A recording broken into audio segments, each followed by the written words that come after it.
the like button, subscribe. Defense wins championships, everybody.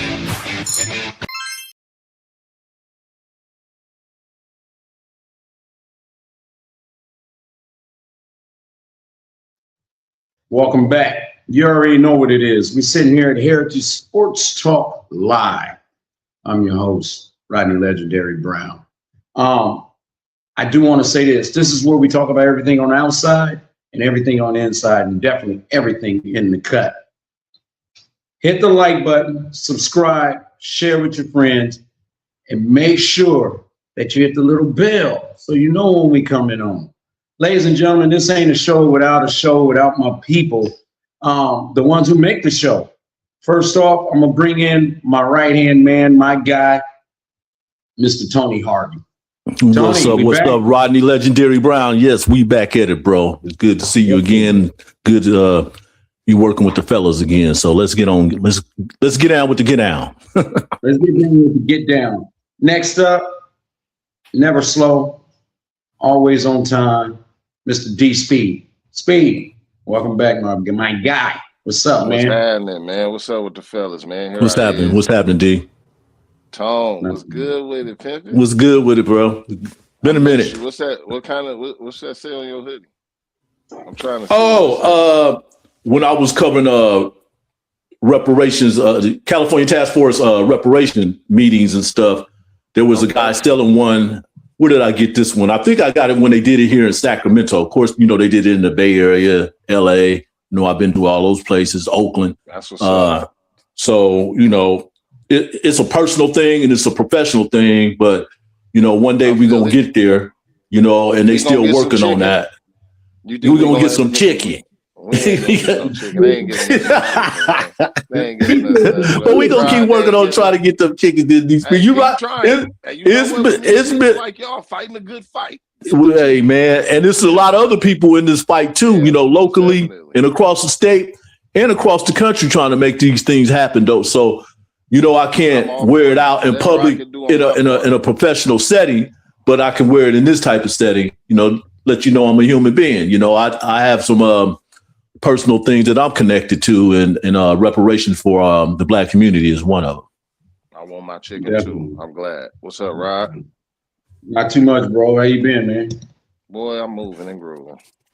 Moving and grooving. That's what it's all about, brother. As long as we keep trying to move forward, man. That's what it's about. All right. Well, it ain't a show without your guy, my guy, Tone's guy. It's our guy, Mr. Elijah Lewis. What's up, Elijah? Nothing much, everybody. Just remember, this is the day that the Lord has made. Yeah. And be glad in it today. Yeah. You still at it, huh? What? You still at it. This a whole new, bro. It's been a minute, and you still at it. Yeah. You sound like, bro. What's that dude that be coming on at 2 a.m? That's the painter, and he always talking to you in that little boring ass voice. Oh, Bob Ross. Yes, Bob that's Ross how you sounded. Yeah, yeah. No, my afro. No, you know. No. You cats, man. I can't do it. I haven't heard this exchange in a couple of months, so you know I'm digging this, man. Buddy. Yeah, buddy. It's been a lot for everybody. Happy little trees. Stop. No, stop. Just. No, bro. That's over. Stop. What's up, EL? See you changed the furniture. Yeah, I changed the furniture a little bit. This is my new white couch. Okay. You know that Rick James hasn't been on yet. I like it though, bro. It looks like Prince of Darkness. I don't see you ain't got not one picture on your wall though, bro. You ain't proud of your family or something. I don't see no little kids on there, no nothing. Because we're vampires, you know, the reflection, can't. Boy, listen, I forgot we was live. That's right, family. We are live. We are live. Most definitely. You're sitting there live, bro. So make sure you hit that like button, y'all. That's on here with us. Like it and subscribe to it and share it, like we always say. All right, fellas, you guys ready to jump into it? Since we've been on here, man, there's been a lot that has happened. A lot has went on. We didn't have like Super Bowls. We didn't have. We down there at the end of the NBA. We about to go on the playoffs in about a month or so. March Madness is getting ready to start. So we just gonna kind of jump in, and I'm gonna bring up some subjects, and we just gonna talk about them, and we'll put them in order on how it goes. So first, let's jump into the NBA, man. It's the final stretch. We've got 15 or so games left before the playoffs. Sitting in the East at the top are the Pistons and the Celtics right now. The Celtics the Pistons are at number one, but the Celtics look like they're making a move. Also in the West, we got the Lakers who's sitting at third in standings after the overtime win last night over the Nuggets, which is a big deal. So let's jump into all this. What do we think? Let's start with the East first, with the Celtics and the Pistons. And how do you guys feel about what's coming out of the East? Well, the Celtics got Jason Tatum back. I was a little surprised about that, him coming back, about a week or so ago. And that's pretty much giving them a boost. And that's the reason why, they hightail, they on the heels of the Detroit Pistons because, they got that dynamic back. So that's making it pretty interesting as well. New York pretty much is, doing the same thing. They haven't been getting too high or too low, but they right there in the thick of things. But it seems like we're about to see how that's shaking out in the East. And this is right around the time that you want to start peaking, towards the end of the season. Of course, they're going to be resting a couple players here and there. You know how it goes. And only it's like probably less than 15 games for all the 30 teams left in the league. But in the same regard, they are still trying to rev up, to make this last push because there are some jockeying positions to go along as well as in the Eastern Conference. So everything hasn't been settled. The play-ins haven't been settled. So we'll see what happens in the Eastern Conference. You got to think about like Boston getting Tatum back is a little bit of a dangerous thing right now. Yeah, he's going to be kind of like working to get back in his rhythm. But by the time frame he's like warmed up, it's playoff time. Right. So you're going to get that warmed up Tatum after he's accustomed to getting back into the groove of things, especially with being injured. That's a dangerous dude. He a dangerous light-skinned cat on everything, man. That beige perfect hairline having dude is he is, bro. Man. You want to take him, man, because he likes skin. Nah, man, beige cat, my bad. I'm trying to shoot his spot. Beige. Beige cats is cool, bro. I ain't got nothing against light skin. No, we don't. It's worse when it's a light skinned cat. Like you think of a Curry, like it's worse when it's a light skinned dude killing you because I don't know, bro. It's just there's some light skinned killers out there, man. Shoot, Tyrese Halliburton, Jamal Murray, and all that. Boy, come on now, we gotta get our light skinned brothers some credit here now. Detroit. Give them their props. What's dude that plays? Oh yeah, K. Cunningham. Bro, they balling. Dangerous when a light skinned cat doing it to you. Like dang, you expect the grit out of like a fair skinned chocolate brother like myself. Yeah. You feel me? They just dispel. But they started rising when their leader came out, Matt Barnes. Off top. Hey, real talk. Hey, you know what? I've been telling people this. Hey, man. So when you think of certain things, all right. I would love to try to get Matt on this show. If Oakland had a mascot, to me, this is my. I'm gonna let you in my head just for a second. Sacramento I think of things like this. Yeah, Oakland got a mascot. If you think of a mascot for Oakland, you probably 9 times out of 10 gonna think of Marshawn Lynch. For me, in my head. Yeah. When you think of a mascot for like a light-skinned, angry dude, you think of Matt Barnes. To me, for me, you think of like like one of the hardest light-skinned, angry dudes is Matt Barnes. Man, in my opinion. But he dispelled the myth that light-skinned brothers are soft. Because Matt Barnes is not soft at all. Really dark-skinned dude. He is Sacramento's. He is Sacramento hard. Core.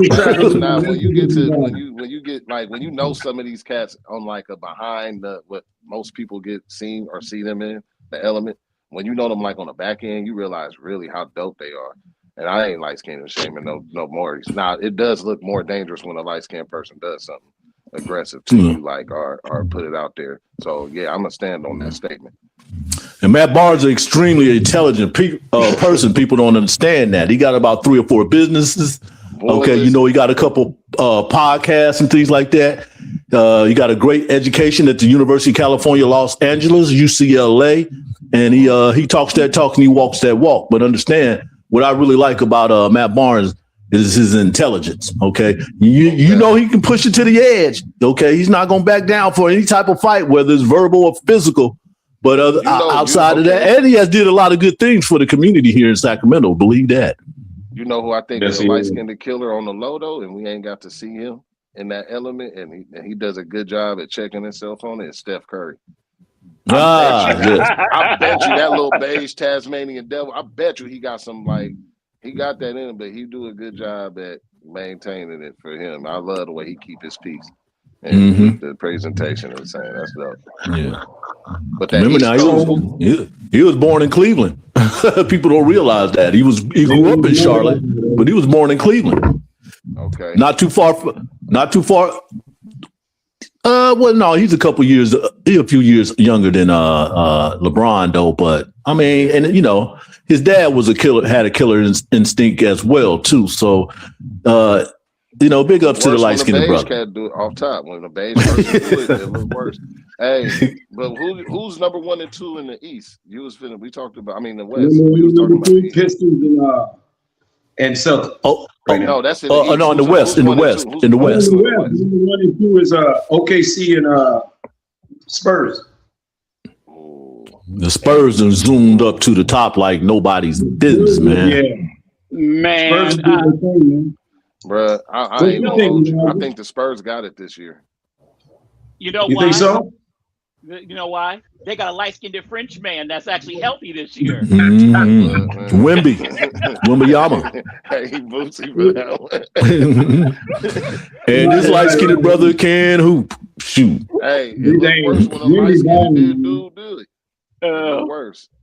You wasn't talking Hey, he got a little chocolate. He got a chocolate sidekick in De'Aaron Fox. You know, put them two together, man. You can do a lot of damage. Sacramento needs they dunce cap for that one. Like De'Aaron Fox, Sac got a problem with letting dope players go, and when they leave, they big problem. Doper.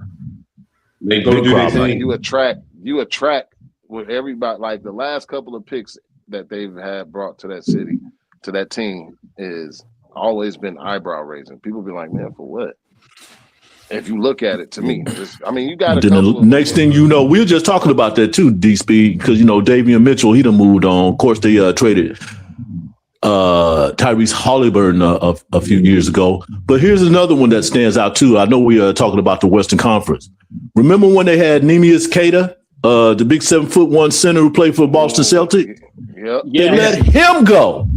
The Kings let him go. Okay. He's on his way, not this year, maybe not yet, but he could at one point, the way he's been playing, he's going to be an all-star. I think he had like 22 points and 17 rebounds a game. Not really.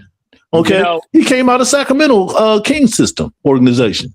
Sometimes the Kings rotation is not letting people meet their full potential because they're not building properly. And I think that's what's happened all these years. Like with all these people that they let go, we can go back to Kenny Smith if we want to.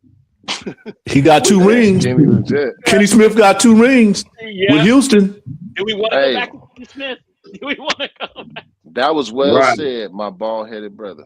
That was that's probably where it all started too. I've just been saying too, and of course, I want the organization to do well, but there certainly has been a culture of losing.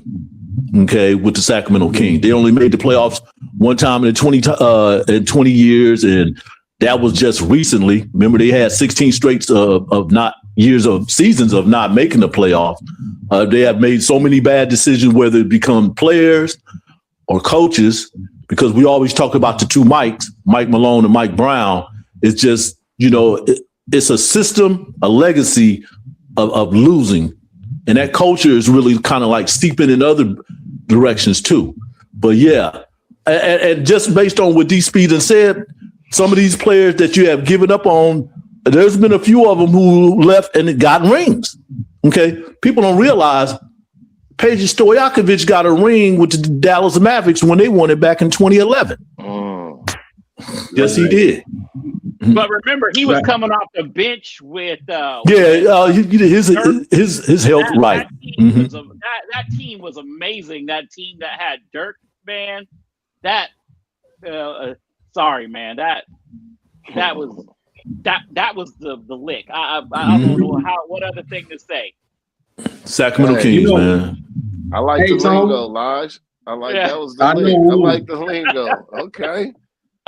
So since we on here talking about Sacramento, let's talk about Mr. Westbrook, Russell Westbrook, and how he kind of flipped the script on these reporters that was sitting there in the room with him, and he had some questions for them, and you was front row there for that. Let's talk about that, like, because a lot of I've heard both sides of it. Some were like, "Oh, he should have never did it," but majority of the ones that I've heard the response from was that it's okay to do that. It's okay for him to go ahead and check the reporters, because there are certain reporters that are they're keyboard bandits, right? So when you get faced with certain issues, you have no words to say. So I'm not going to say anything. What was the issue, though? But let's talk about that point.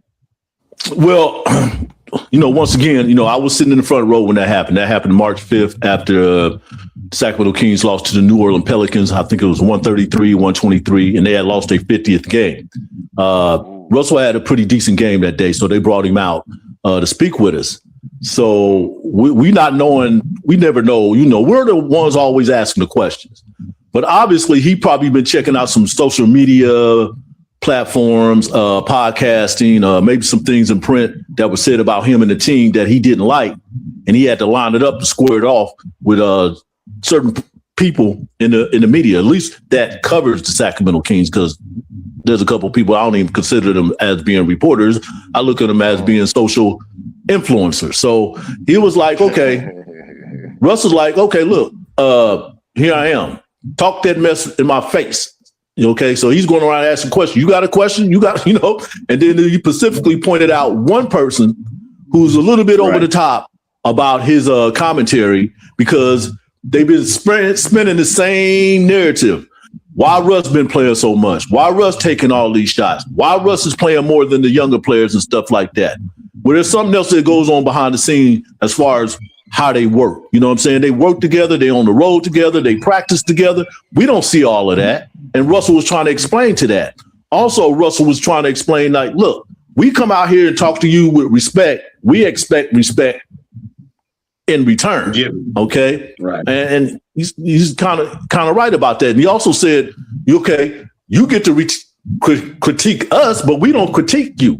But all we asking is that you for respect. All right. It's been a frustrating, disappointing season for him. I do understand that. But he stood on business. The one thing that I did like about how Russell handled this whole thing is he did not cuss one time.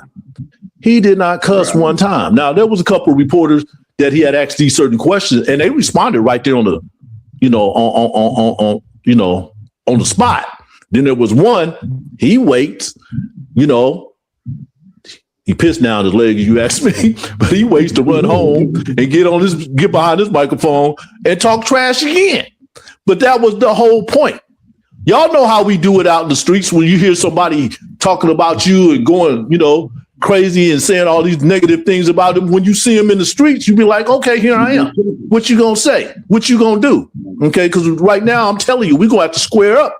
That was Russell Westbrook. I respect everything that he said, he did and said that night. I don't really look at it as any winners or any losers, folks, but I do think he's the hero in this matter because he is the leader in that locker room. And those younger players, as well as the veterans that he's working with, they look up to Russ, okay?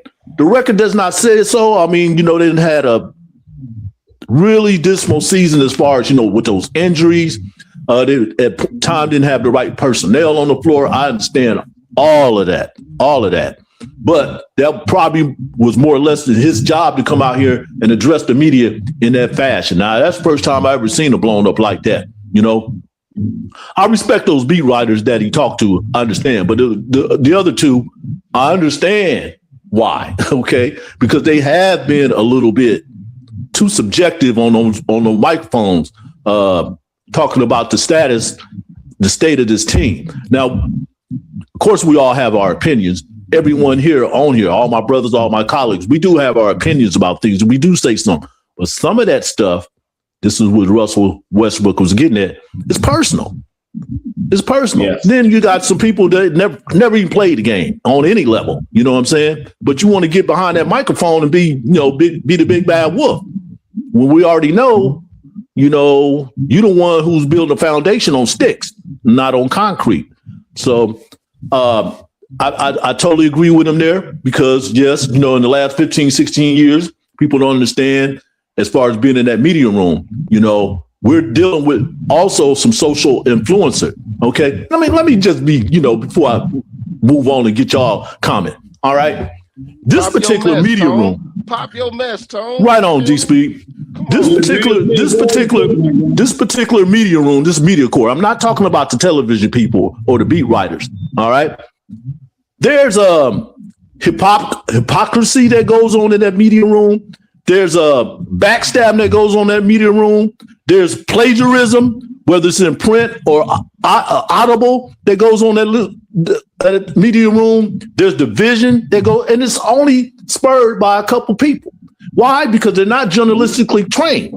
Okay. Mm-hmm. Y'all know I work down there at that state capitol. I work around the best. They come from the best journalism communication schools across the country. I'm talking about Northwestern, University of Missouri, okay, Cal, Berkeley. I'm talking about their journalism department schools and stuff.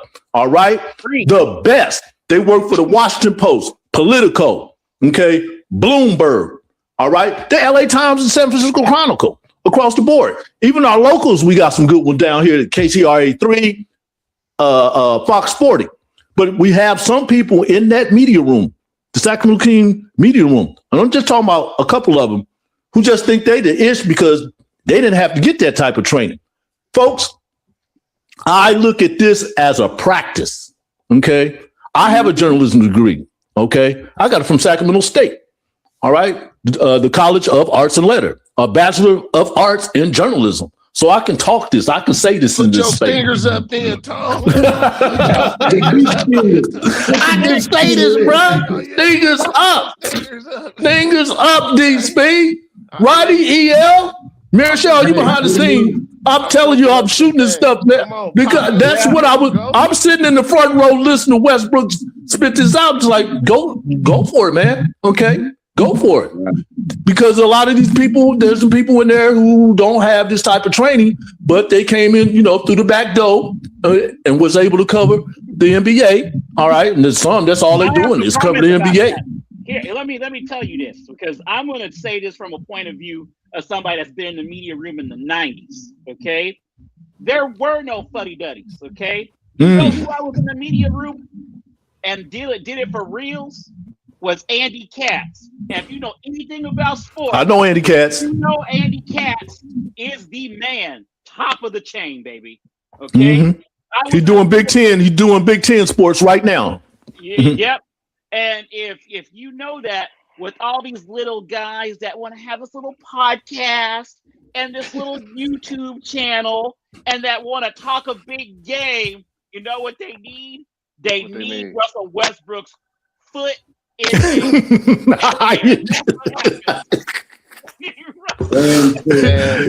and we speaking to our IT guy who said that too, who has worked that, and I forgot to mention that too, brother Elijah Lewis.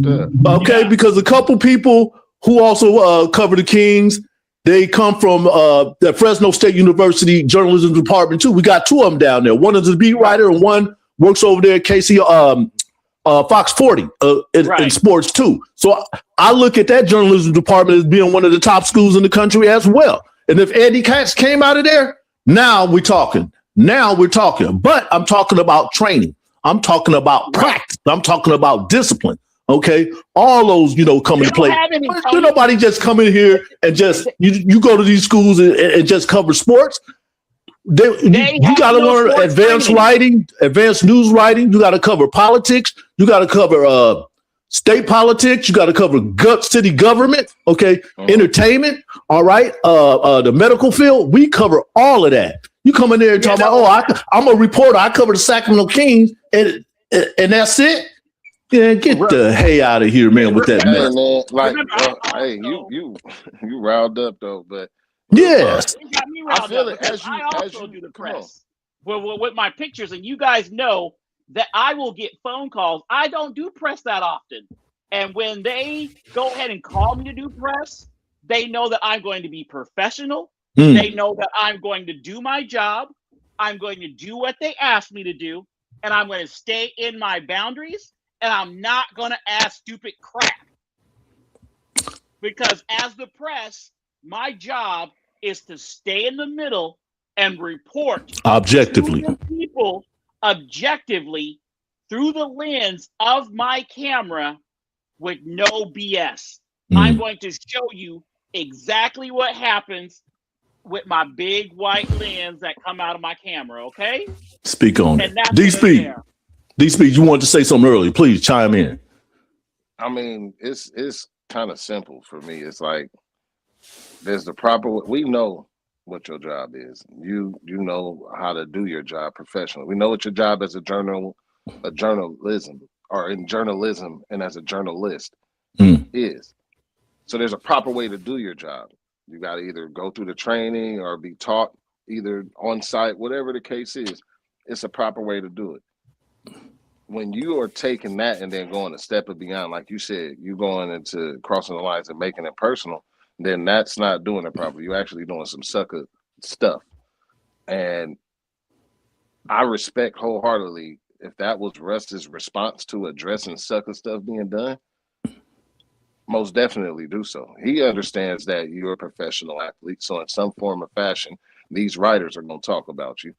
But there's a proper way of doing it, whether they like you or whether they dislike you, bro. You're going to have to accept it. You're a professional. It comes with it. But when you now overstep the boundaries in your job and now let your opinions cross personal lines, and somebody addresses you on that, and then you kind of tense up, you square up, you suck up, and I mean, bro, you a straight sucker. And then I'm hearing that one, like, I really don't know no other way to call it. That's why I made it. That's why I say it's simple for me. And then when you said that, bro went home, and he addressed the sucker stuff, in person. Bro didn't want to address it in person. Like, Russ is coming out, bro. You can say this behind your keyboard or whatever platform you use. And now I'm asking you to say it in front of me. You don't. And yet you go back home and start going back in. He got ran over for that too, D. He got ran over for that, just for that action alone, because you're sitting right there in front of the man who actually, do you have anything to say? And you said nothing. Okay. You ran home and jumped behind the mic and stuck your chest out. That's what you did. Okay. You don't want, urinated down your leg and stuff like that. But then you going to run home, crack the door open and see if anybody followed you home and stuff. Then go jump in front of the mic, behind the mic, and talk that crap again. Okay. All right. I still think Russell Westbrook has no value. And I would tell him in his face, you had a chance to do it 2 hours ago. Okay, I have to talk about that, and I'm done with that part of it and stuff. But straight sucker, that was a sucker move, bro. I don't respect sucker movement in my line of work, in my lifestyle, my way of living, in all aspects. Because you got to be able to realize everybody walking this earth is a human person. So when you now take that, you got a job, and if you now are taking it personal and trying to dehumanize a professional man and making it, bro, you a sucker. Especially when he come and say, "Hey, what's happening?" And you be like, "Nah, I don't really want to smoke." But then you go home and be like, "Yeah, man. Bro, I watched this interview, bro. You a cell soldier. That's what Nip said, bro. You a straight cell soldier. You gonna run there you go. Protection of your device or in your comfort of your own home, and then you want to pop off. But when it's time to hit the yard and put in work, you don't really want to do that, especially if now somebody addressing you about the stuff you said." But here's the problem, though, D, and this is the problem I have. There is these guys that are out here trying to do the work of professionals like Mr. Harvey, They don't have any training or home training in the way that we should be as the news. That I'm going to go over into something, but I think it's matched right now. It's like that Barry Weiss that we got going on. I'm not going to get into political. She has some type of training, she thinks, and she's tanking CBS. Okay? Now, that's the problem that we have right now because you have no training. Our job, especially as the American press, when I become the press, is to search it right down the middle so that I don't care who you are, whatever color that you are, whatever your political stance is, I'm going to show you through my lens what is really happening. And that's the way we need to go back to. Yeah. You're talking like a photojournalist there right there. Now, I like what you said. Let me go in that direction too. Now that you brought it up, Elijah. There's three branches of government, right? We have the executive, judiciary, and then the legislative, right? Well, there's actually a fourth one, the fourth estate, okay? And that's the press. We're here to make sure that government is accountable to its action. And that's fair and balanced, accurate reporting.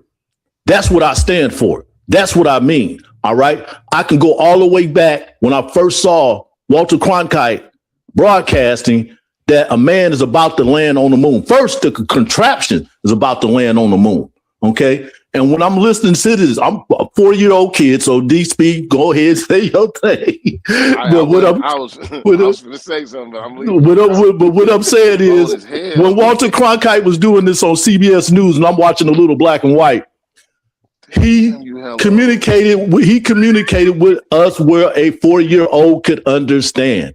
All right. And he wasn't talking bad about anything about this mission, Apollo. OK. And it happened. And I've been stuck on communication and journalism, I believe, ever since. And EL, you probably could attest to this, too. I picked up the camera when I was 7, 8 years old, when I was in the Boys and Girls Club down there in Champaign-Urbana, Illinois, downstate and stuff. So this is pretty much, embedded in me. That's why I talk so passionate about it, Brother D-Speed. Hey, all right. Everything, because you turned all the way up. I ain't never seen you. I seen you riled up in a different instance, but it's something different when somebody playing about your profession. So, I don't like nobody. You go. I don't like nobody coming in here playing with, and there's been a lot of hard work because most of the people that I'm telling you about, in these journalism and communication schools that they came out of from the best universities across the country and stuff like that, they've been in an academia setting to learn these type of things. I'll give you another one. Arizona State University in Arizona, they got the Walter Cronkite School of Journalism and Communications.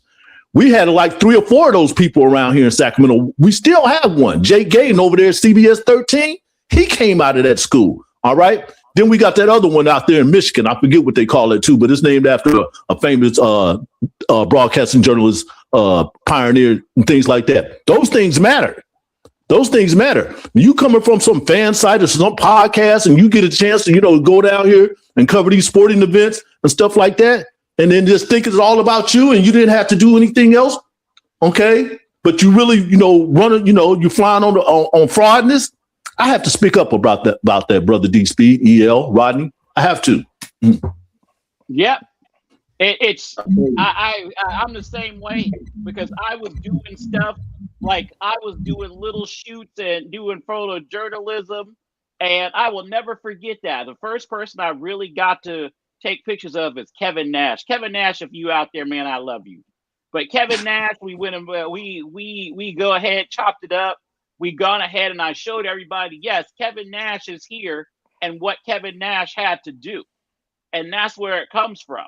Me being around Jerry Tarkanian and dealing with these things, we need to make sure that the press is taken care of. And all you guys that, I know you want to dream and you have a cell phone. Y'all need to go and put them cell phones down and get some learning and know what the press is about and know how to be fair and balanced the correct way and go ahead and take these pictures and these videos and put them out here royalty free and don't be having no commentary and keep your mouths shut.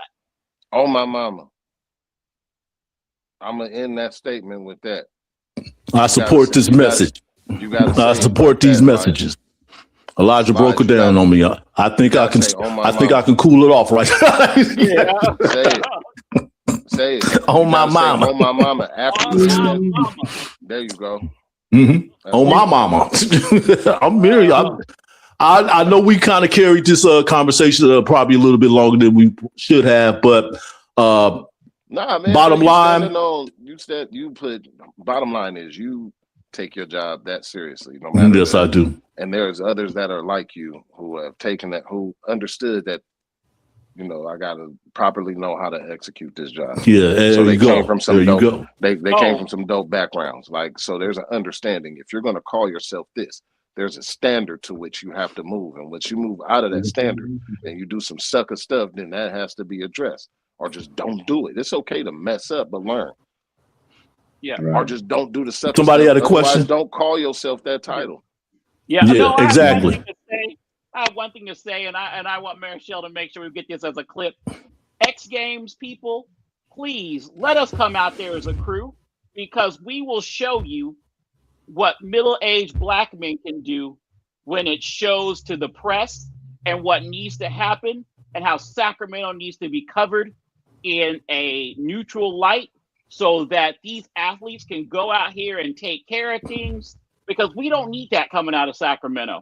No, we Please don't. let me come out there, because Speak I will on it. go ahead and take care of this and show people what I really can do, because it's been a minute since I've been out there.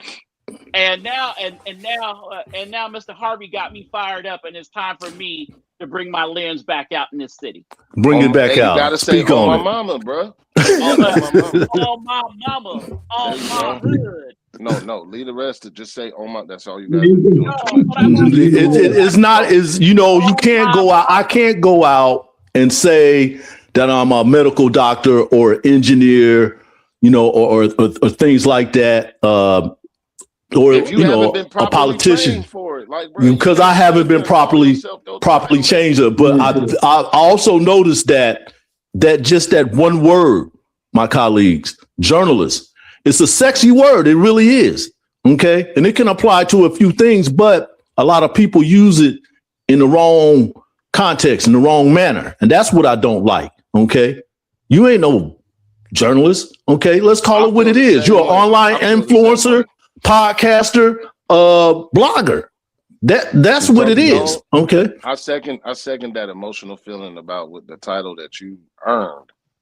Let's put it that way, because you did what you had to do to earn this title, and you understand what having that title means. I'm the same way about barbering. Yeah. Okay. Then I can't go out and call myself no barber. We see it in our industry. We got cats out here calling themselves all kind of barber, master barber. Nah, bro. If you ain't first went and got the proper education and understanding of what it takes to call yourself this title, don't do that. Call yourself a hair enthusiast. Don't call yourself no damn barber, because you're not. There's an understanding that, okay, I have to first go through the proper education and training. That's number one. Two, I have to now know that I'm in a customer service community. I have to I have to connect with the people. There's a proper way to do this job.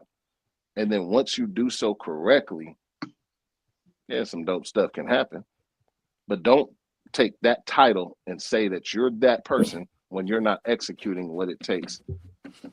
I know that title, like, bro, don't do that. I know since we've been doing this for almost a year and a half now, that I respected the hair care industry more so than I ever have. Being around you guys and how you speak about it, and some of the guests and speakers that we had on this show who pretty much pour their heart out about what they do in this business. Okay, it's a passion. Okay, it's a love. It's a lifestyle. And I respect that too. But I would never just go out and start cutting hair and just say, hey, I'm a professional master at this at all, especially if I haven't had that proper training. Okay. It just don't work like this. Just like you got journalists or people will call themselves whatever title in your field, there's hella people that do that in ours. And I'm pretty sure Rod can attest. I can imagine that. Like, bro, it is sickening. Now I'm just getting to the point to where I'm a little fed up with it. So that's going to look different. I also have learned too, since being in that media room too. Some of these people hasn't been in, this type of space. And I think maybe they had something to do, with their childhood and their upbringing. I do know it has a lot to do with the Sacramento Kings, because the Kings didn't get here until 1985, and they probably, grew up as fans, as kids, and then they grew up and they had this opportunity. Oh, well, I can just call myself a journalist, from here on out. I can understand that, but don't flow it into that area. Matter of fact, all I'm saying is don't respect the art. Don't respect the art, but don't respect the game here, because there's a lot of people who work hard to get where they are. All right. And I've said this many, many times before. All right. I even said this to a couple people. If the Sacramento Kings were not here, you wouldn't be doing this at all. You would be back stocking shoes or whatever you was doing, working in a athletic department or something, department store or something like that. You would not be doing this at all. You know it. Tone, you got to say, "Oh my mama" after that. Oh my mama. I'm not afraid to say it. Okay. They would not be doing this at all. Look, I've been living here for a long time. Oh, y'all know where I'm from. It's beautiful out here. This is home. Sacramento is home. All right. I'm only a hop, skip, and jump from the Bay Area. I can go up, to Reno in the snow if I feel like it. I can drive south. I can hit LA, hit the beaches and stuff like this. This is a beautiful feeling. But for my profession, I would rather be somewhere where they do have professional sports, either 1, 2, or 3 multiple professional sports, so I can do what I want to do and do other things. That's the opportunity that I see here. All right. Hey, right. That's the opportunity that I have. A lot of these people don't have that. Okay. Then when you look at all these other television broadcasters in sports journalism, they done been to little towns in Idaho and Montana, and there's one person, Sarah Hodge. Don't you fired up, bro? This is this one chick here. Okay, this one chick here. She used to work here. Now she work in the Bay Area. She, white lady. Okay, Sarah Hodge. Okay, one of my best friends. Okay, she was covering HBCU schools back there because she wanted her craft to be the best. Okay. And I'm like, man, white female running around here covering HBCUs. That's serious. That's journalism. That's journalism. All right. I'm glad you brought that up, Steve, talking about the barbering industry, right? Because I'll say this about the barbering industry. It has had an influx of growth over the past 5 to 10 years. And the thing about it is, and I will say this, and I'm going to say it loud and I'm going to say it proudly too, that probably now out of 100% of the barbers out there is probably only really like 40% real barbers. I've noticed that a lot of cats that get into the industry of barbering, they're great at advertising. They're great as an influence on social media, but as a barber, you have no idea what's going on. As Steve said before, you didn't go through the proper training. And if you did, that doesn't make you a master barber. It takes time to become a master barber. It takes time to call yourself an educator on the side to where you can actually tell people and show people and teach them how to become that off the foundation of which it was built. A lot of these cats that's in the industry now have no idea the history of barbering or the industry itself. They jumped in on something kind of like the rap game. At one point, everybody wants to be a rapper, right? That's the best way to easily equate it to. I tell people this all the time. You have these pandemic barbers, just like you have pandemic rappers. And not saying that all of it is bad, because you have some who understand and utilize their talent correctly, and you applaud and you nurture those. But then you have a lot of those that are in this for the smiles and giggles. The smiles and the glitter and who don't you don't understand what comes behind having that title. That that shit is irritating to me, man. And I now choose. So check this out, Steve. Since we're on this subject, right? Come on. I'm gonna skip a few subjects that we were scheduled to talk about, because I think this is a little bit more important about what's going on in today's world, especially in our industry, and how Let's talk about it. How we're supposed to attest ourselves to the community. When we say community, it's a 2-syllable word. It's to commune, and then you got unity, right? So it's those words put together. So my thing is this, Steve, there's a thing here that has been done in the past that last year, I know you and Marichelle were the ones to go and handle this and take care of this and be a part of it as it grows, and it's growing. Over the last year, it has grown. It's called artism.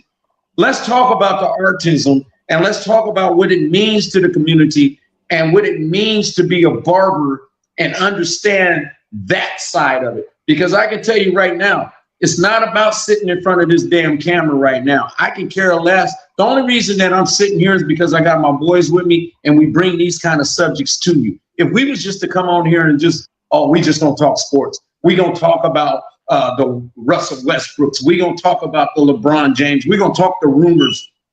We gonna talk, whatever pops up, we just gonna speak about. That's why we come on HAIRitage Sports Talk. We're not talking rumors. We may bring them up, and the only reason we bring them up is because we're gonna talk the facts and the history behind that particular subject. So go ahead and talk about artism, because it's a big deal in our community, because we need to understand that when it comes to mental stability, when it comes to sensory sensitivity, when it comes to autism and these particular things that affect us on a daily basis in everyone's family, we need to understand these things and know how to handle these type of things.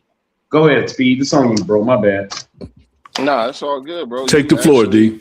Like, that is what you said was dope, and what you said was absolutely true.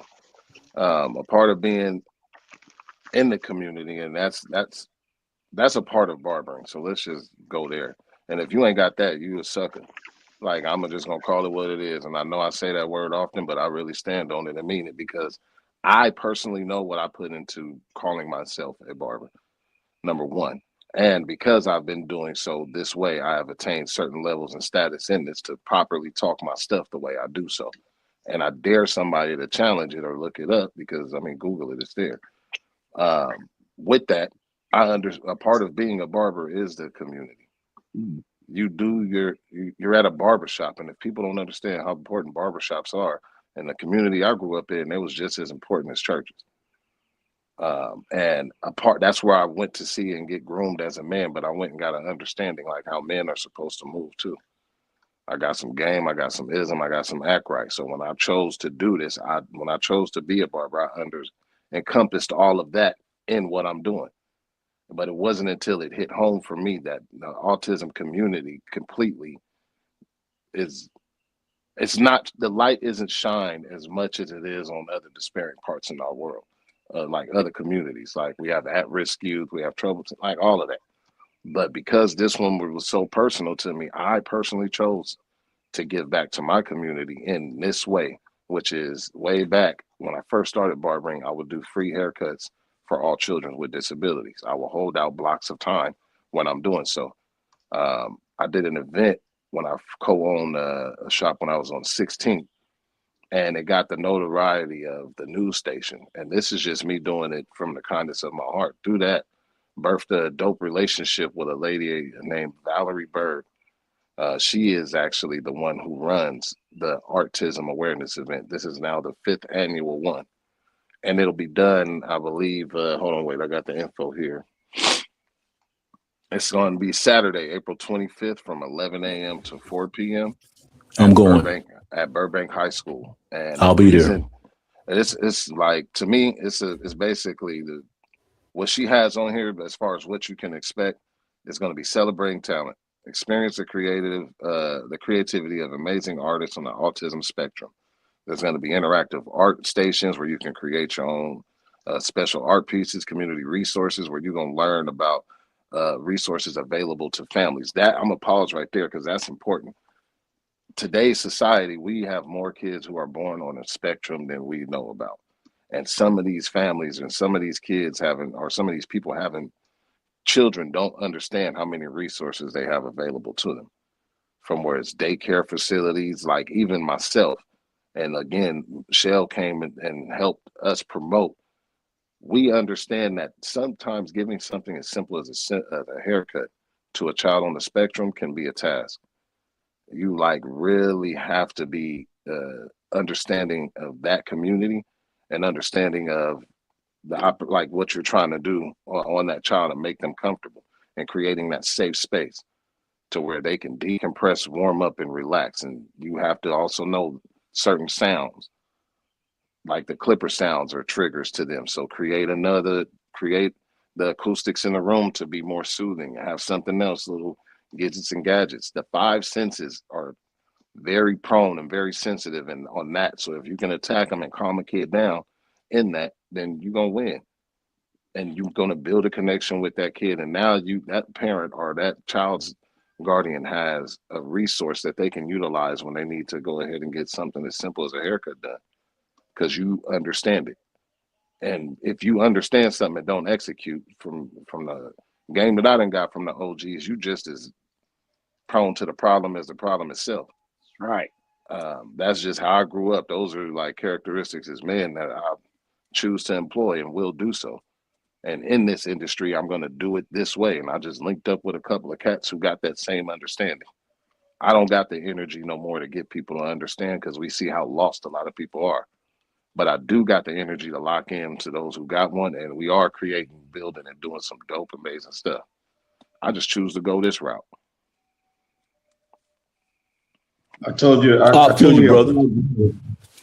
I applaud you for everything that you speak. And you're right. I don't got time to make people understand. For those that do understand, you can see it. You see it. You see it in their eyes. You see it in their hustle, and you see it in their work. They speak right. They act right, and they put the right things in perspective, and then they make the prioritize the correct way things should go. They understand the foundations of how this industry was built, why this industry sits at today. And one of the reasons why a lot of these, I'll call them extras, which, I think when you look at it and the extras happen with the glam, the glitter and all that, I don't deny none of them at all, because it shows that the industry is growing. The part that gets me is it's oversaturated by mass media behind the bullshit. Excuse my language, but it's a bunch of bullshit. There's nothing wrong with celebration. There's nothing wrong with celebrating achievement or elevation or all of that. But when you are doing so and you're pushing the wrong narrative, then what the hell are you celebrating, bro? Like, that's just, I'm not finna sit up here and like tiptoe and step around it. Not in the industry that I've dedicated myself to and have achieved so much. Hell, I'm gonna pop my stuff. Exactly. I'm very much trying to be articulate because I know we lie, but I'm gonna get a little ignorant because I'm that passionate about it. The same as like Tone was about, some J-Cat doing BS journalism that didn't want to get checked by it. Like, it's the same thing. There's certain way you have to move that way as a person, and then it's gonna be executed and you execute doing what you love, whether it be journalism, barbering, even if your thing is to sit behind a cubicle. Like, understand that as a person, we have to move this way and then apply that to whatever your skill set or your passion is. Right. When you do so, it's going to be celebrated properly. But now you promoting some old other narrative, you never going to have my buy-in, my approval, because I don't get down like that. I think there has to be a line drawn in the sand and a degree of separation between sucker stuff and real. And if you like, and I'm just now going to just sit up here and just stand on business in all aspects. I can't be fake. I'm trying to teeter. No, I just can't do it no more. No, I understand not at all. Who I am as a barber, as a man, as a person. I'd rather resonate and rock this way. We don't have it. Like we said, we ain't got the energy to get people to understand, but I could do some dope stuff with everybody who got to understand it. You can build, you can grow, you can get some game, you can give game. Like, with those who already got an understanding, bro, I don't have that energy. You're going to exhaust a lot trying to get people to say, hey, man, you're doing it wrong. Nah, F that. Just go rock with those who are doing it right. I ain't This is wishing what no already harm in. on I ain't wishing no harm on you doing it wrong. Yeah, I love this conversation that we have in D Speed and Rodney, because like I said, I really do understand and I respect, that the business that y'all is and how other things affect you, as such as, autism, and you want to do better, for your community, for yourself, for your profession. I truly do understand it, and I think that is so important how we do this these days, because if you look at it, across the board, and I know we were supposed to have a guest here today, and hopefully we'll catch up with him pretty soon. That's the bulk of our businesses right now, with these beauty salons and these barbershops and stuff like that. Okay. These are really pillars, institutions that are important to our community. All right. Look where it has led you to. Okay. You want to bring autism awareness to everyone through your profession. That's powerful. That's authority right there. On that. Like for me, that is so close, because again, it is personal. As far as in my own family dynamic, siblings and relatives related, but even in the people in the community, I cut so many kids on the spectrum that I had this conversation with my client. I done turned more clients to family members than I have family members born. And that is something beautiful to me. And a lot of them don't look like me. A lot of them don't do the same things that I do. And I love the beauty in that. Doing something I love has brought me such notoriety and game and connections beyond the glitz and the glamour and the light. Like, F that, it's the people. It's my connections with the people that I feel the most valuable and the most rich, because I have some solid cats that I'm cutting and I done messed around and gained a relationship with. And it's deeper than me being their barber or them being my client. Like, it's way deeper than that. And I love that. Go ahead.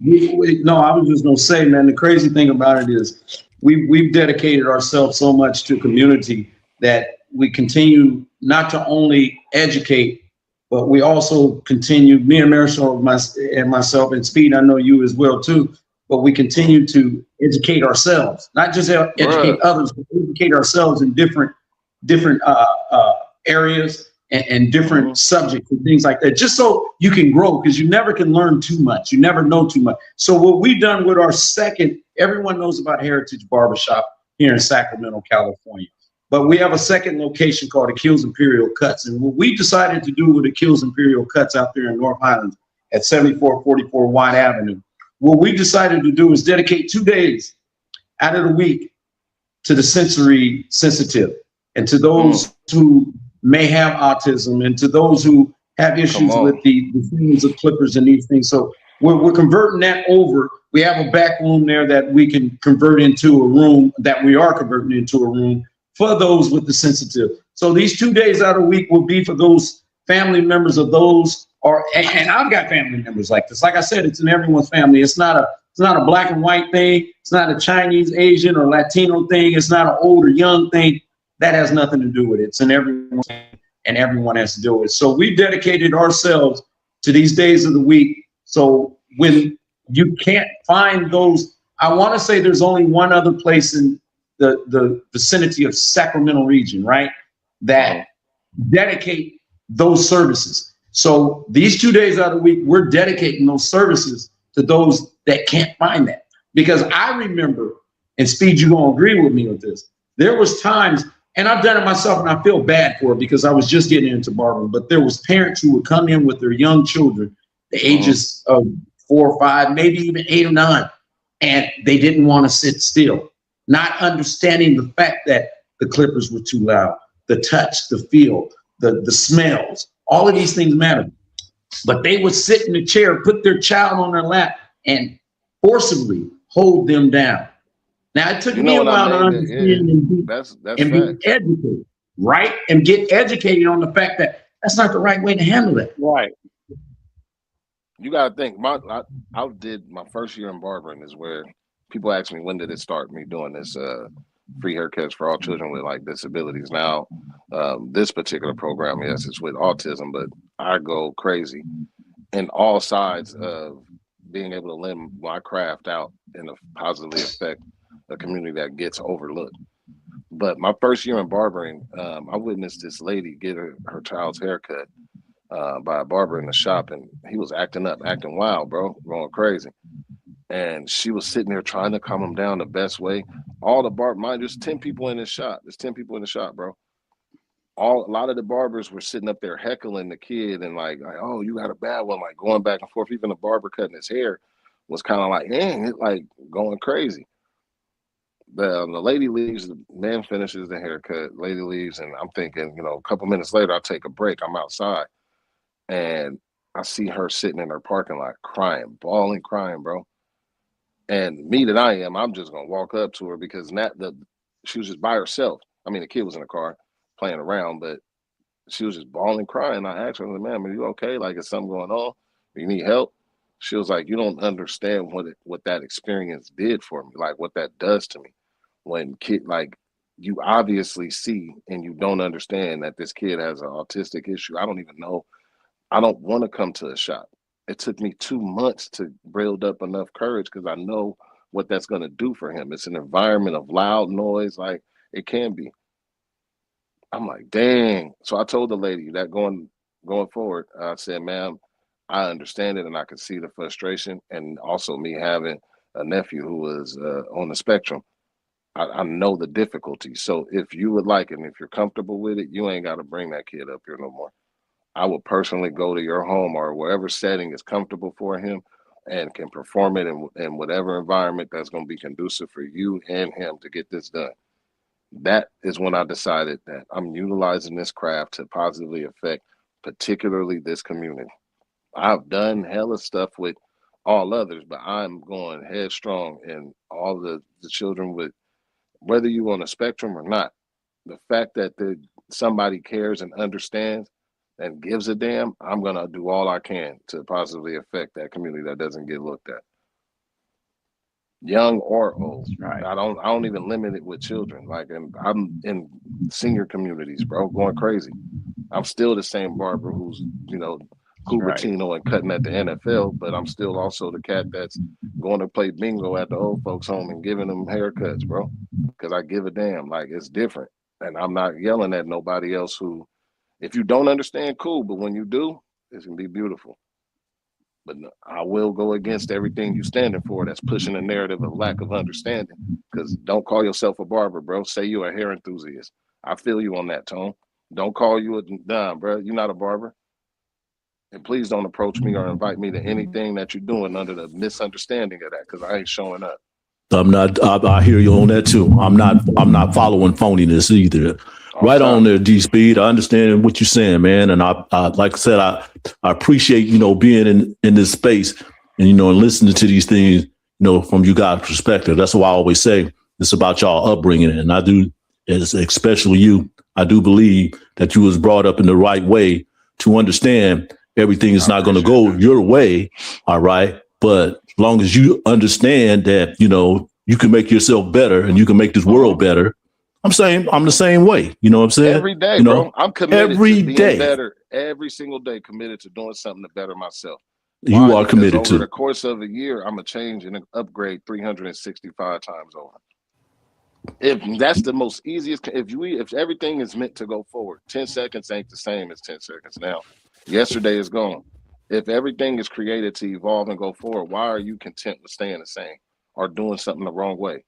If you don't know, it's okay to say, I don't know. Sit your ass and get some game, soak some game up.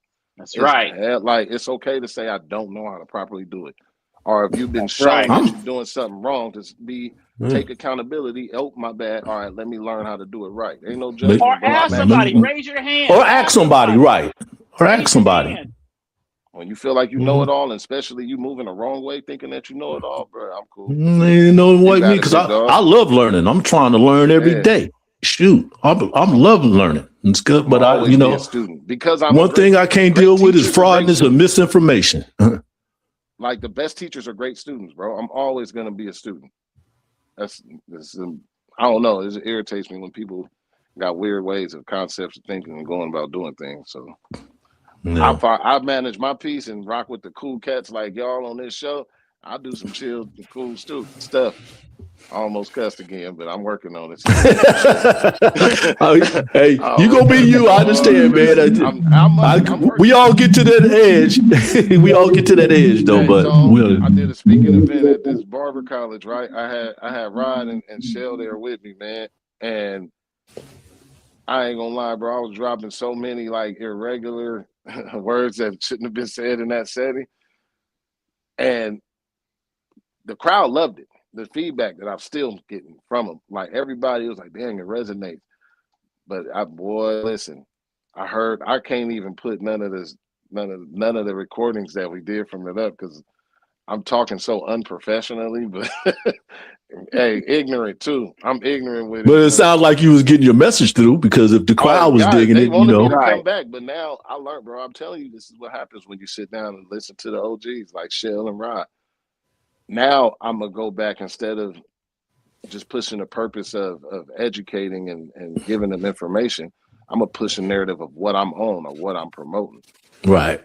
Yeah, I'm gonna doctor it up, but and I love the raw delivery that I did give them, but I'm gonna polish it up. I'm still a work in progress.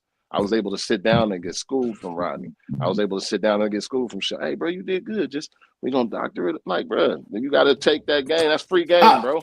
I have to share this with you too. You bringing that up too, because of course, I really would love to have had you, for that Grayson Dean Walton interview, that go-kart segment that we got coming up on that 12-year-old kid, because also your style or your delivery of interviewing people too, how comfortable you make them when you're conversating. Okay. And then, on the flip side, then Elijah come in, from a totally different angle, and expand on it, and just blow it up even more, magnify it and stuff.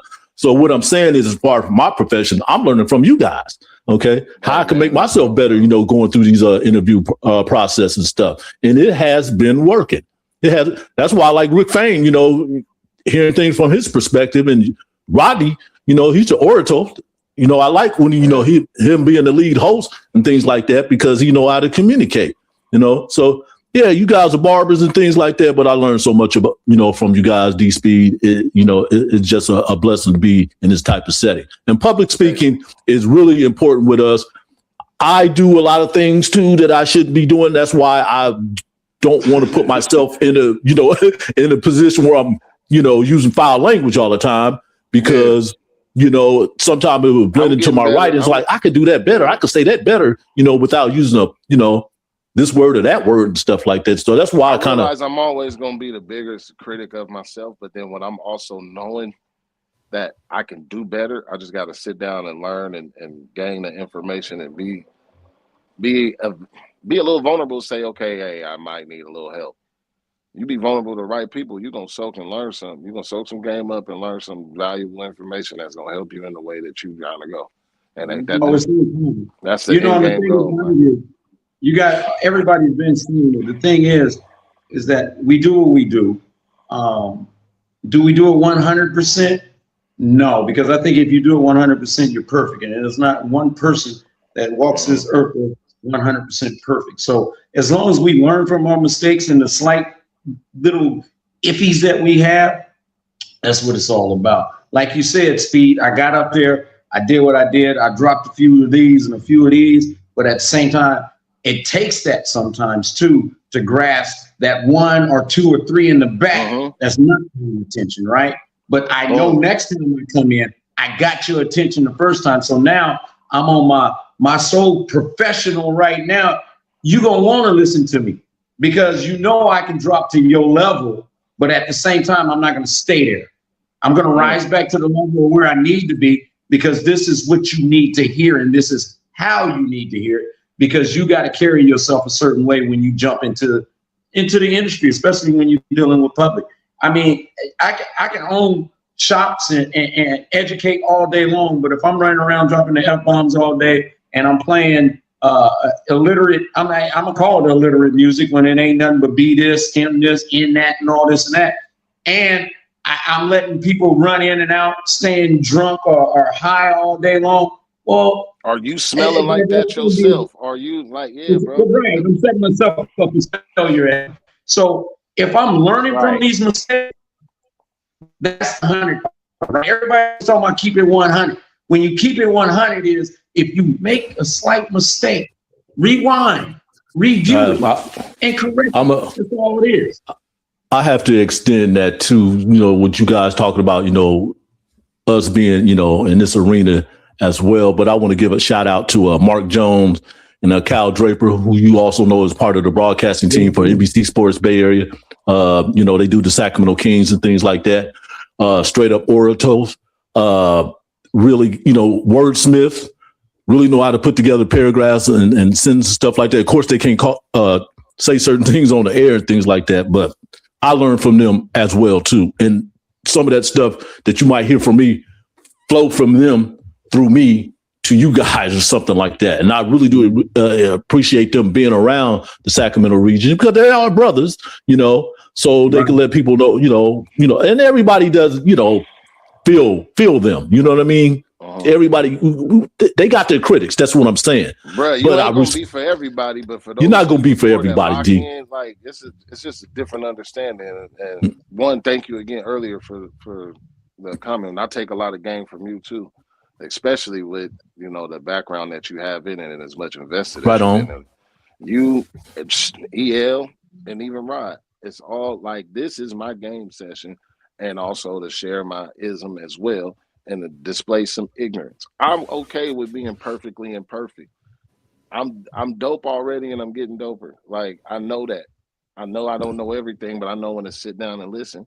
But I know also to share some game and ism on the that I do know. I'm gonna just apply it different. I love being a student because in heck of areas I'm a teacher. I have to my title requires me. I like that part. What Rodney said, you don't want to be 100%. I want to be 99, 95% at all times because I got to leave room to learn. Gotta have room. Or otherwise, no one is going to want to deal with me because they're going to think that I think I know everything. You know what I mean? On top.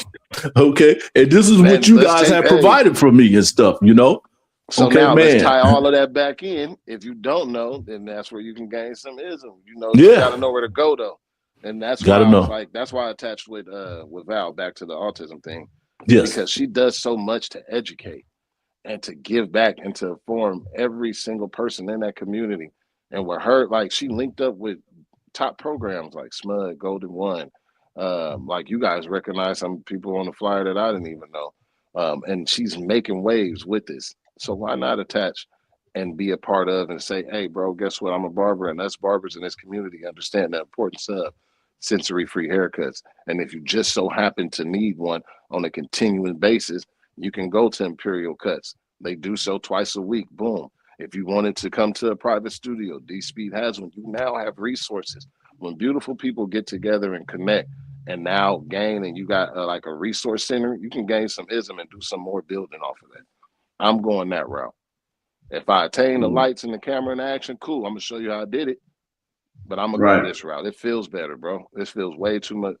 I realize, bro, the community is where it's at. Extend your love to the community and you're going to always win, bro. And the thing King Leo said that. King Leo said that. Tell him, King. Tell him, King. Tell him. Spread your love to the community. You will win every time. Always win, bro. The community ain't gonna never lose, bro. You do it the right way and lock in with the right stuff that's in alignment with you. You ain't gonna never lose, bro. If you want some weird shit, it's gonna happen though. It's gonna happen. So, fellas, I was gonna say we was gonna cover the NFL, but let's do it this way. I want everybody to talk about their prospective team. Tone, we're gonna start with you. How you feeling about the Bears, man? We know the Bears. They signed safety Cody Bryant and linebacker Devin Bush, and they're trading for Garrett Bradbury after losing several starters in this offseason. How you feel about it? I definitely like that Devin Bush signing because I did bring this up, on a couple of our shows that I wasn't never really too comfortable about the Bears defense, especially the secondary. Okay, they really had some problems over there, and sometimes it would be in those late game situations. But Caleb Williams was bailing them out. Remember he's winning those last games, the last couple minutes, or the last play, or anything like that. And it had to be something that the secondary had to hit to put them in that situation. I'm loving what they're doing. They still got some work to do. They do need to shore up. I think they lost somebody too. They do still need to shore up, that front line a little bit more. And I think there will be another strong presence going forward. They are doing the right thing because they know what they have. They got a great coach. Of course, the quarterback is learning it every day himself. But we're going to see what's going on with that secondary going forward. And they do, make this next trade that you mentioned. They can put themselves in a pretty good shape. The draft is coming up, okay? And they should get a pick out of there, in that regards. But I think the Bears is going to look a little bit stronger. I know this is a long way to go, okay? But when is the draft? The end of April? End of May. Thank you, Elijah. Well, thank you, DC Speed. So I think once they got, get to that point and everything, all of the chips start falling in place, that defense should be a lot stronger than it was last season. All right, for sure. Elijah, the Las Vegas Raiders, you guys traded Max Crosby, and then they traded him back to you. How do you feel about the Raiders and the moves that they're making, man? Okay, I think that move was a strategic move. Now, I think that was a ploy for them to get under the cap to ruin the Ravens cap to force them to sign somebody else.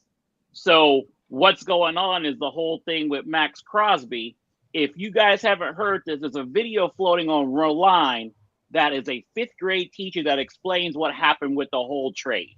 If you haven't seen it, watch it as she explains it to her 5th grade class. It'll tell you everything. But the whole Max Crosby thing was to get him the team under the cap so that they can get ready to sign Mendoza and everybody else they needed to, and then get Max Crosby back. Because what they did is they dealt him before free agency so that would go ahead and clear up the cap. So everybody knew that Max Crosby don't want to be there no more, but at the same time, what's going on is this was a business situation so that the Raiders can go ahead and get ready to do what they got to do in plain English.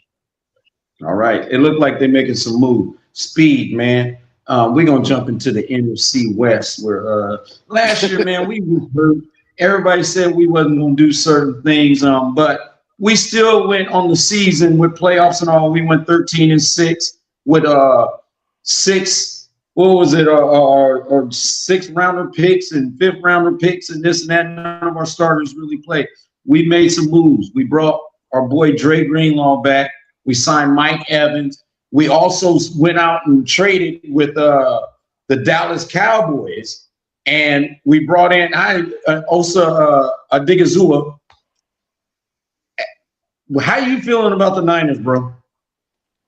I mean, we know the Niners story. We're not even finna sit up here and play. The most injured team in NFL that did the most unbelievable playoff run. So it is what it is, and I know that we were going to lose our DC.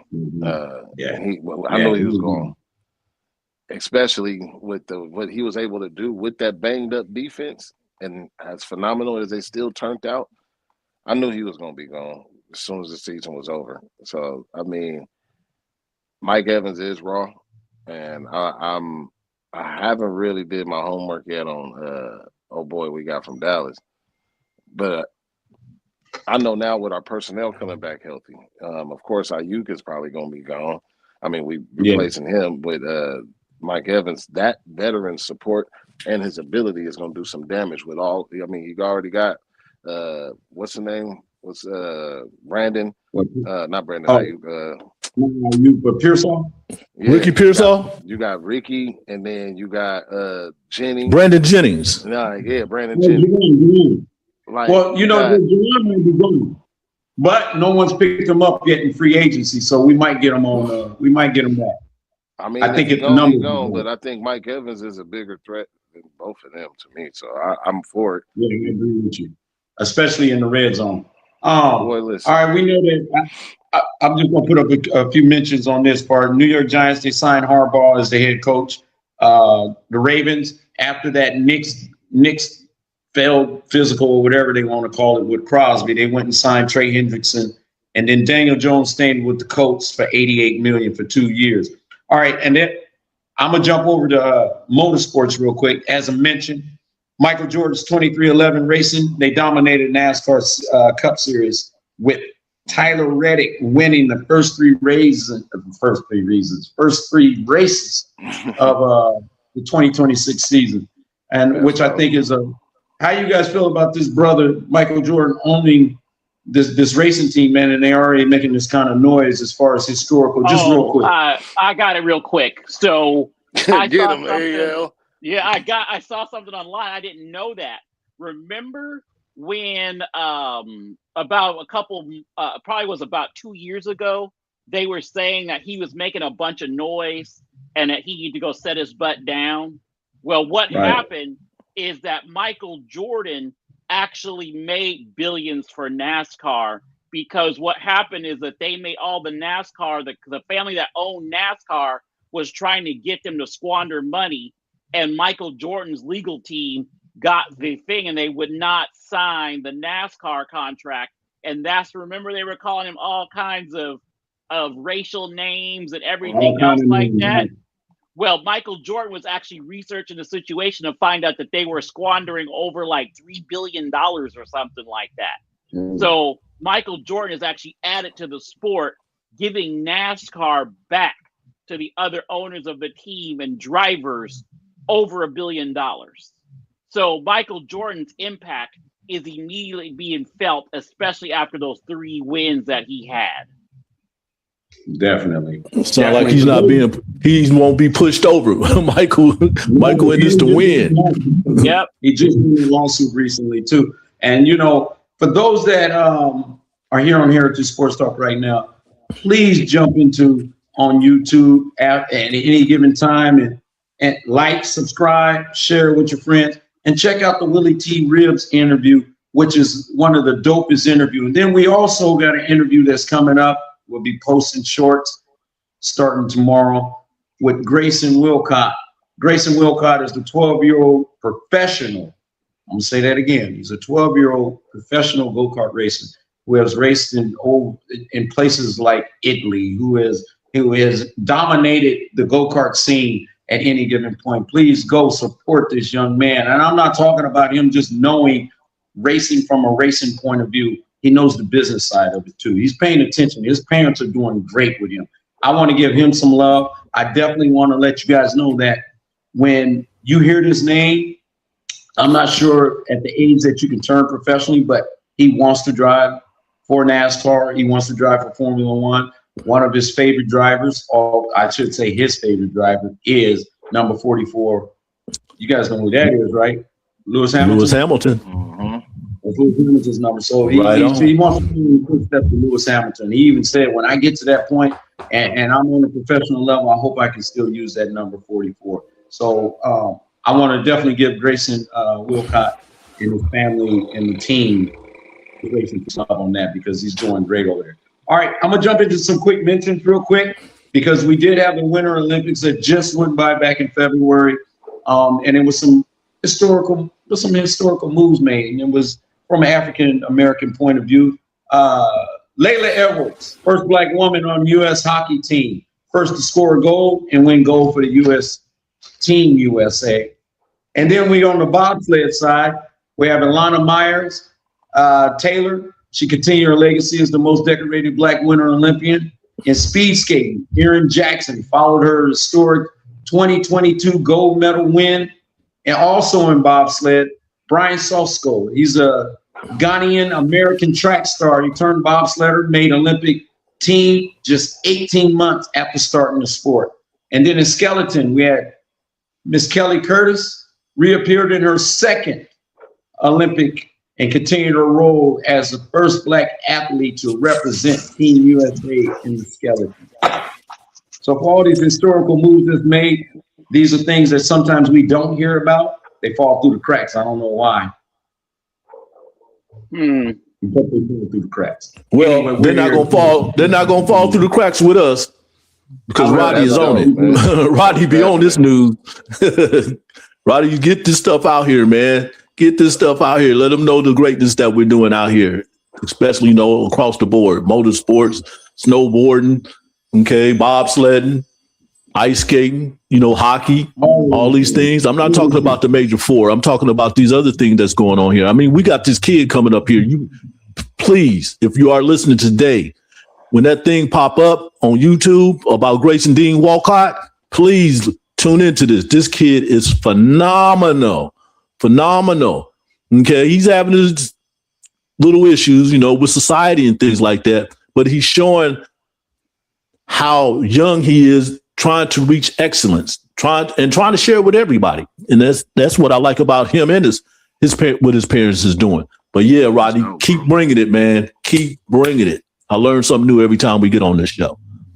Yes, sir, definitely. So before we get out of here, fellas, let's go around the clock. I'm gonna start with you, Elijah. Any last words? Anything that you want to present, say, and just let the people know, or just say bye-bye? Which one? No, just happy to be back. Just make sure everybody is taking care of their health. Make sure that you're getting your checkups when you need to. And that is very, very important, because you don't want to end up in the hospital. Okay, because that will sideline you and you will be slow. We don't want that. You're back to that Bob Ross voice again. Man. You're back to that damn Bob Ross voice. I'm about, after I get off here. I can't deal with this kid. Only thing I got going on right now, bro, is the autism awareness event next month, April 25th at Luther Burbank. 11 to 4. I got game night still going on. Talk about it. I got a game night announcement. I'm locking in the date and securing it with both you and Shell, and I got something cooking that I ain't had no attention or had time to pay attention to it, but coming soon. Most definitely before we get back on. Next time you see me, I will have more information. We're gonna have a game night event popping off. So I'm looking forward to that. Summer's coming, the weather's getting better. Trying to bring this two-wheel dragon out the garage at some point. Okay. Get on this motorcycle one day. But that's it, man. That's all I got going. All right, for sure. What about you, Tom? Anything you want to talk about? Anything? Well, I'm gonna follow the first two. What Elijah said, please take care of your mental and physical health. And if you can, get out to this autism event that's going to be at Luther Burbank High School on April 25th from 11 to 4 on Florin Road. And I would just want to, all of us, to return back here soon so we can talk more about barbering, barbershops, and sports on the HAIRitage Sports Talk. Definitely. Before we jump off, I do want to shoot some love over there to Sac State. I want to give love to Coach Carter and his whole squad over there, to all the coaches, the players, and everybody else. I want to thank you for inviting us out and being able to intertwine and have conversations with all of those that attended that particular event. Also, I want to congratulate them on the new move that they just made. We plan on having Coach Carter on here real soon. And for the rest of you that's on here with HAIRitage Sports Talk, this is HAIRitage Sports Talk. Like, subscribe, and share it with your friends. Not only that, we talk about everything on the outside, everything on the inside. We definitely talk about everything in the cut. We listen to the rumors, but we only here to spit the facts and talk the truth. And that's it. So until next time, to my man Tone, to my peace, guy love, and solidarity.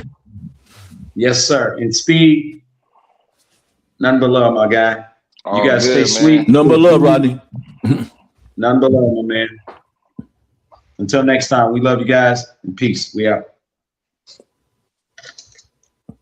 Oh.